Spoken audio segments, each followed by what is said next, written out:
Contact us to avail the combo offer of General Studies and Public Administration optional with 20% discount. Hello everyone, welcome to Lukman IAS. In this series, we are discussing the previous year questions of UPSC prelims examination. And as you know, every topper recommends that one should go through the previous year questions to get a glimpse of UPSC question standards. Once you know the standards of the questions of UPSC, you can streamline your preparation according to that. Okay. So with this, let us now quickly see the topic that we are going to cover for the day. We are going to take questions from art and culture section. Okay. So in this session, we are going to cover the questions from these topics that are listed over here. Okay. So we are going to take a question from temple architecture. Then we are going to take a question from cave architecture. Then we are going to understand about Dharma Chakra. Okay, we are going to understand what is Dharma Chakra and how it is associated with the national flag of India. Okay. Then we are going to look into the cultural history of India, and at last we are going to understand about mural paintings. Okay. So all these topics are from art and culture section, and in the prelims examination the syllabus mentioned is history of India and Indian national movement. So under this particular subheading they cover art and culture also. Okay. So with this, now let us take the first question for the day. Okay. So this question was asked by UPSC in the year of 2009. Okay. So let us read this question. It says, where is the famous Virupaksha temple located? Okay. Here what they have asked the location of a particular temple. This is Virupaksha temple. Okay. So now if I have to read this question and if I have to discuss the nature of this question, I would say this question is highly, okay, this question is highly factual. Okay, it is a factual question, but this question has some conceptual background. Okay, it has some conceptual background. So I'll discuss about that conceptual background related thing. Okay. Then we are going to cover it.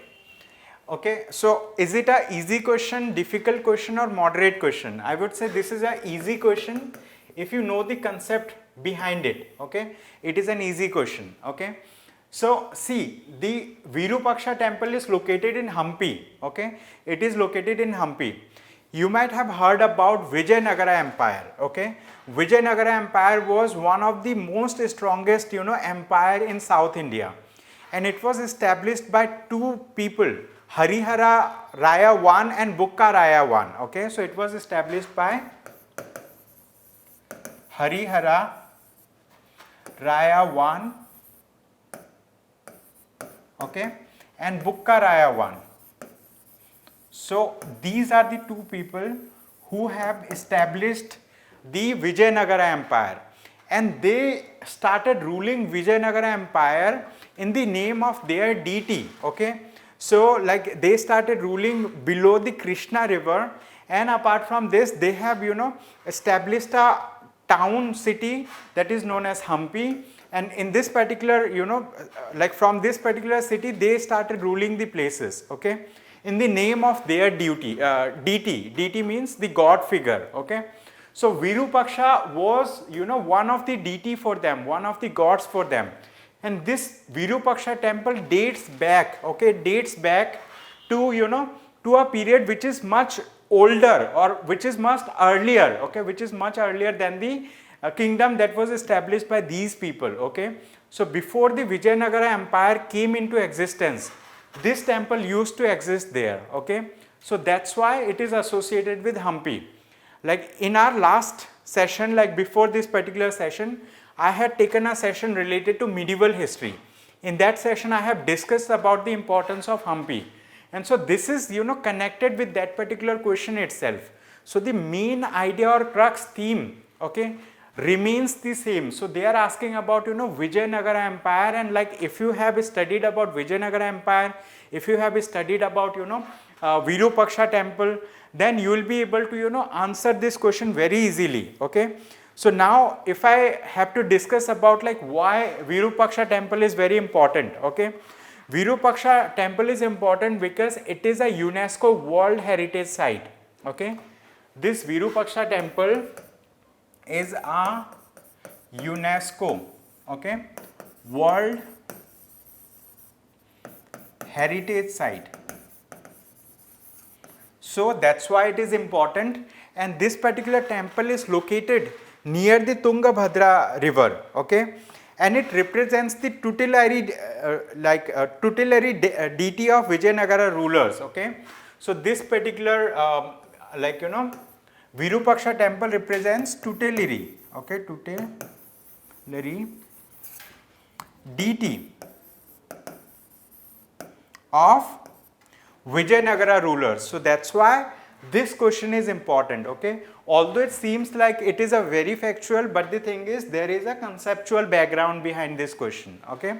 So with this, now let us move to the next question. Okay. So this question was asked by UPSC in the year of 2010, okay, in the year of 2010.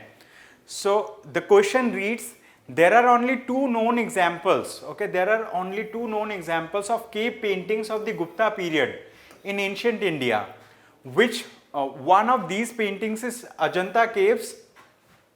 Where is the other surviving example of Gupta painting? Okay, so here in the first part of the question, they have given information about Gupta period. They have given us information about the paintings of the Gupta period, okay. So they said like during the Gupta period, there were, two prominent places that has, paintings related to Gupta period. They mentioned in the question that one of that place is Ajanta caves. In the Ajanta caves, we find, examples of paintings of Gupta period. Now they are asking about, where are other, paintings found in the Gupta period. They have mentioned that there are only two known examples, like we know only two places where still we find the, Gupta paintings. So what are those places? Now they have given options: Bagh caves, Ellora caves, Lomas Rishi cave, Nasik cave, okay. So this question, I would say, it is not easy, it is not difficult also, it is moderate, okay.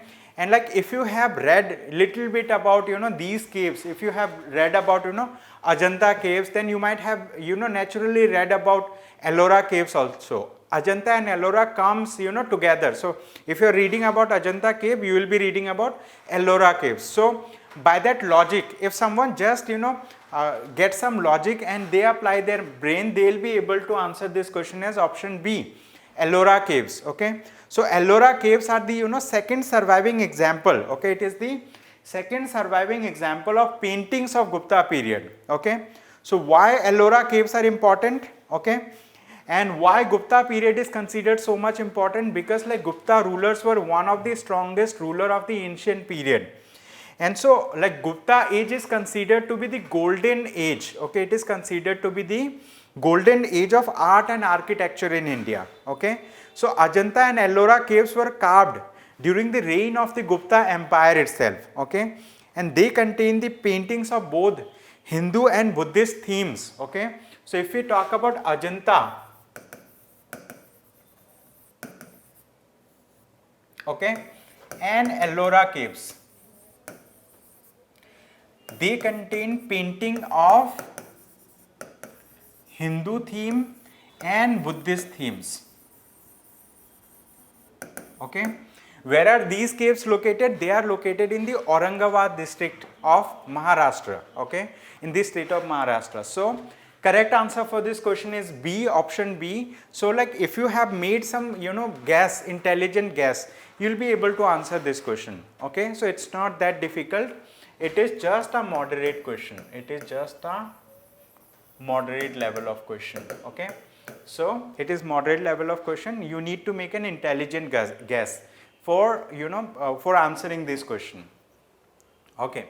So I have rated this question. The nature of the question is like it is conceptual as well as factual. So there is a mix of concept and fact. Concept in the sense, if you know about, Gupta Empire, if you know that like Gupta period is considered to be the golden age of temple art and architecture in India, in that case like you will be able to answer. So in that perspective it is conceptual. If I talk about factual, so if you have heard about Ajanta caves, naturally the option that comes in brain is Ellora caves. So like in that perspective you can consider it to be a factual question. Okay, so with this, now let us take another question for the day. Okay, so this question was asked by UPSC in the year of 2008. Okay, where 2008. Now let us read this question. Okay, it says, what is the number of spokes? Okay, what is the number of spokes in the Dharma Chakra in the national flag of India? Okay, so many of you have studied about the national flag of India. Everybody, okay, everyone in India must have seen the national flag of India. Okay, in our schooling we used to see it every day, okay, or like on special occasions like 15th of August, 26th of January, okay, national flag is unfurled. Okay, so now they are asking that like what is the number of spokes in the Dharma Chakra in the national flag of India. Okay, so naturally the number is 24. Okay, correct answer for this question is option D, 24. So there are 24 spokes in the Dharma Chakra of the national flag of India. But apart from this, we need to have some conceptual clarity about the national flag of India. When we talk about national flag of India, when was national flag of India adopted? Okay, so it was adopted by the Constituent Assembly on 22nd of July 1947. When it was adopted on 22nd of July 1947 by the Constituent Assembly of India. Okay, national flag of India was adopted. So when we talk about national flag of India, okay, so it looks something like this. Okay, it just looks something like this. Okay, so we have three areas. One of the area is top area, then we have middle area, then we have, so let's consider this is the top portion, this is the middle portion, and this is the bottom portion. Okay, this is bottom portion. So at the center, okay, at the center we have a wheel like structure that has spokes. Okay, in this question they have asked how many spokes do we have. We have 24 spokes. Okay, we have just 24 spokes over here. But apart from this, we have lot more to understand about the national flag of India. Okay, so what is the color? Okay, what is the color of the topmost portion, like this particular strip? So it is tricolor in nature. This is known as Tiranga. So it is tricolor. Okay, so like there are three colors. Okay, three colors. The topmost color is saffron. Okay, it is saffron. Saffron means, in Hindi we can say it to be Kesariya. Okay, we can say it to be Kesariya. So this is topmost color is saffron. If we talk about the middle color is white. Okay, the middle strip is white in color. If we talk about the bottom strip, it is green in color. Okay, what is the color of the bottom strip? It is green in color. Okay, so these are the colors: saffron color, white color, green color. If we talk about the this particular chakra, okay, if we talk about this particular spoke and wheel, so this represents the Dharma Chakra. In the question they have mentioned Dharma Chakra. So we need to understand what is Dharma Chakra. Okay, you might have heard about Buddhism.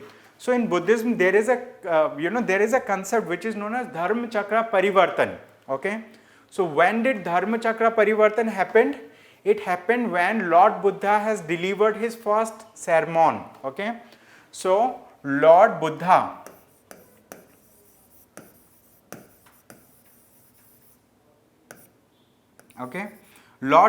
has delivered his first sermon. Okay, so he has given Upadesh. This is known as Upadesh, where he has delivered his first sermon at Sarnath. Okay, first sermon at Sarnath.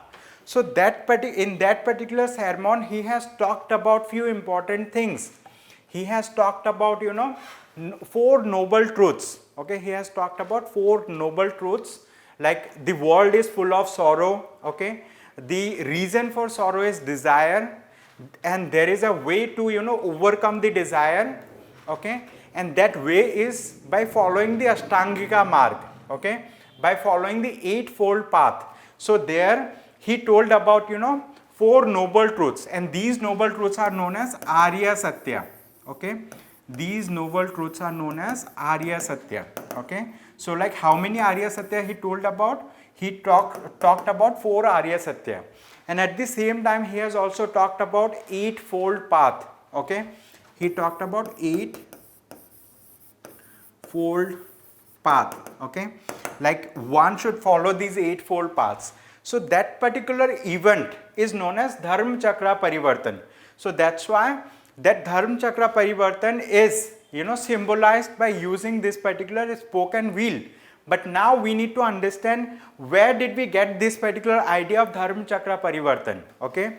So you might have heard about one important person. The name of that particular important person is Emperor Ashoka, okay. So Emperor Ashoka in 250 BC, okay, in 250 BC, Emperor Ashoka has, okay, commissioned the lion capital, okay, lion capital at Sarnath, okay. He commissioned the lion capital at Sarnath. He made a, you know, big pillar, okay.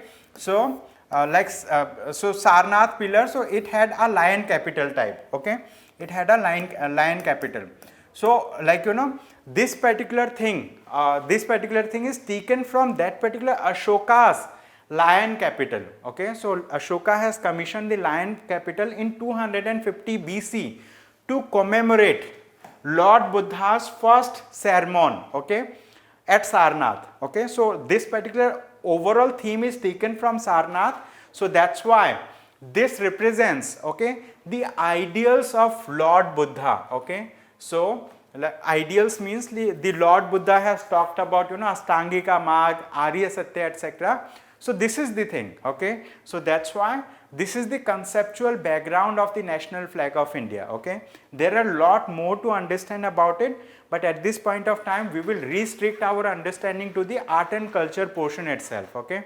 There are some political thing also, there are some, you know, conceptual things also associated with the national flag of India, but at this point of time we are resting our discussion on this particular topic, okay. So correct answer is option D. With this, now let us take another question, okay.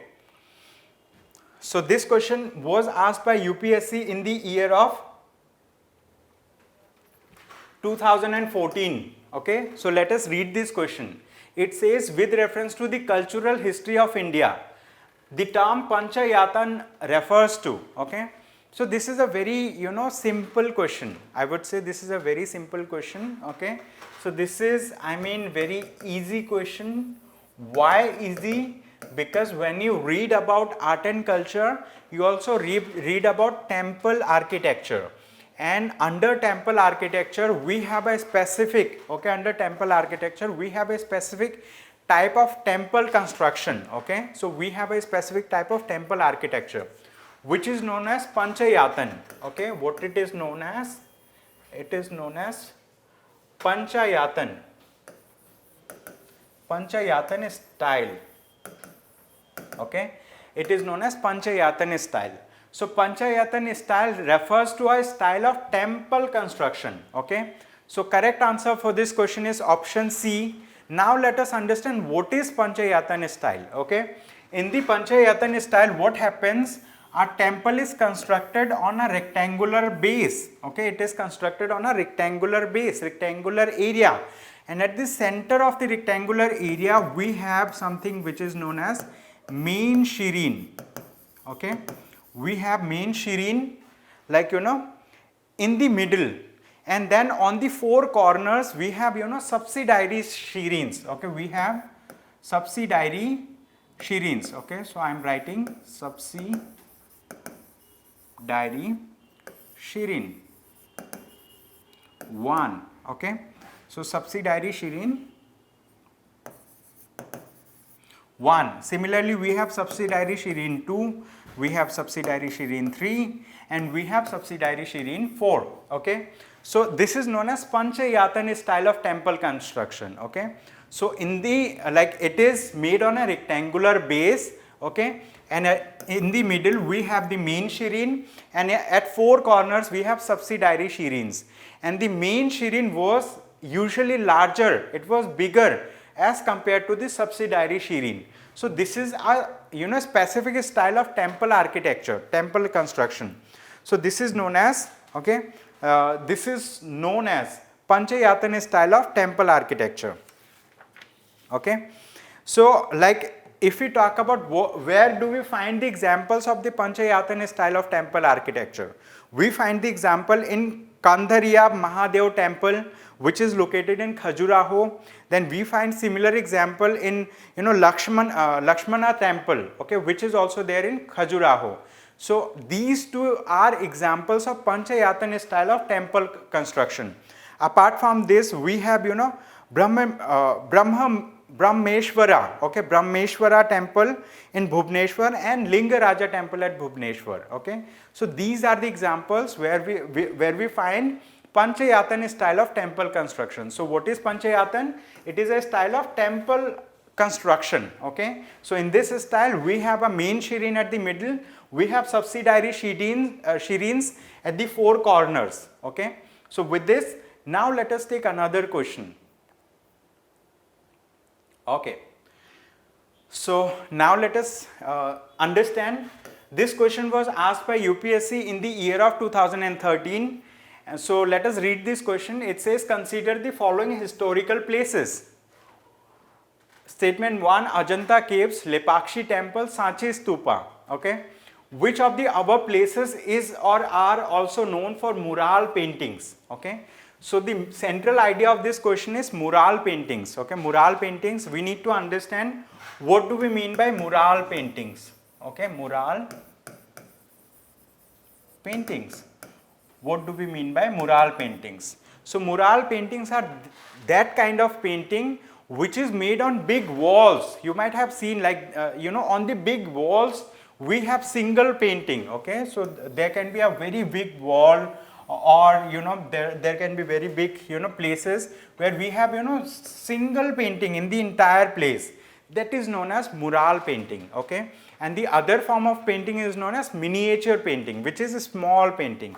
This is a very large big painting that is made on the entire wall. Okay, so here the correct answer, so here they are asking, like, in which of these historical places we find the examples of mural paintings. Okay, we find the examples of mural paintings at Ajanta Caves and Lepakshi temple.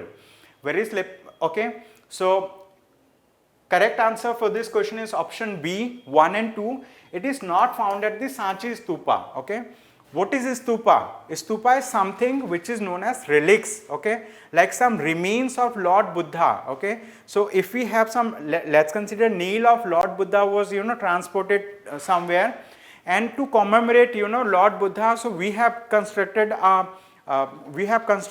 dome type of architecture. We have constructed a dome type of architecture like that. Okay, around this, like we have we have circular thing, so people can enter, they can move around this particular dome architecture. Okay, this is known as stupa. So inside a stupa or outside the stupa we do not find, okay, we generally do not find mural paintings. And specifically they have asked about Sanchi Stupa. So stupa is a kind of a structure, it is a dome kind of a structure that commemorates Lord Buddha. Okay, so mural paintings are not associated with this. So mural paintings are associated with Ajanta Caves and Lepakshi temple. So that's why option B is the right answer. Okay, with this we have come to an end of today's session. Okay, so thank you so much everyone for attending this session. I hope you have a good day ahead. Thank you. Contact us to avail the combo offer of General Studies and Public Administration optional with 20% discount.